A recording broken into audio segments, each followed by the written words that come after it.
Aujourd'hui, j'ai envie de vous parler d'énergie. C'est un mot que l'on entend de plus en plus dans l'entreprise et qu'on entend aussi de plus en plus dans notre quotidien avec ce satané confinement qui dure et qui dure.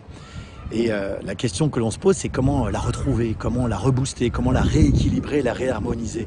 Parce qu'on en a soit pas assez, on est en panne et on est en manque, soit on en a trop, on est en excès et avec des agacements ou de l'hyperactivité. Moi, j'ai une première nouvelle à vous donner qui est plutôt une bonne nouvelle. C'est que les scientifiques, Einstein nous l'ont dit, c'est que nous sommes tous des condensés d'énergie, que toute la matière est un concentré d'énergie.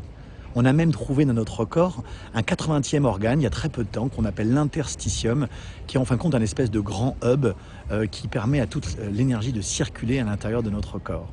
Et oui, la médecine chinoise et indienne avait compris ça depuis des millénaires, avec leur approche globale de la santé. Et c'est un bon petit clin d'œil d'inspiration à notre médecine classique qui doute encore que l'énergie est partout dans notre corps. Donc nous, on n'échappe pas à cette loi cosmique, hein. Nous sommes donc des êtres d'énergie et on interagit avec tout ce qui est énergie autour de nous. Donc toutes les pensées, toutes les émotions autour de nous aussi nous impactent. Et ça, c'est très important. Et puis malheureusement, soit elle est négative et on est plombé parce qu'on n'a pas d'énergie, soit nous avons une bonne énergie et on est donc porté.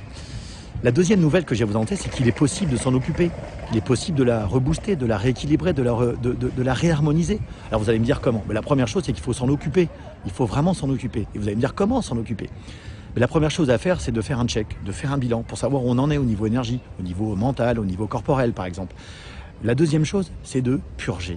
C'est d'ailleurs de libérer tout ce qui nous bloque, nos peurs, nos émotions négatives, pour pouvoir en faire quelque chose de nouveau.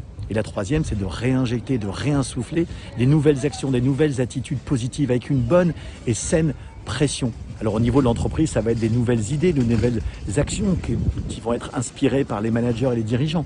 Et puis au niveau de notre vie de tous les jours, ça va être les nouvelles pratiques corporelles, mentales ou alimentaires pour nous redonner une meilleure énergie. Je vous assure qu'on peut réactiver et retrouver une très bonne énergie. Et puis si c'est compliqué, faites-vous aider par des professionnels de la santé et du bien-être. Hein, vous voyez ce que je veux dire. Nous sommes tous des êtres d'énergie. Et attention, nous attirons ce que nous vibrons. On récolte ce que l'on sème. Alors, vraiment, manager ou vous, mes amis, prenez soin de votre énergie. Allez, avant de vous laisser, je vais vous faire trouver des paroles de chansons. Ça fait hyper longtemps que je ne l'ai pas fait. Aujourd'hui, c'est un peu disco. High energy, your love is lifting me. Ouh. Vous avez trouvé? Facile, non? Allez, vos réponses dans les commentaires. Et sur ce, je vous dis à bientôt. Salut les amis, ciao.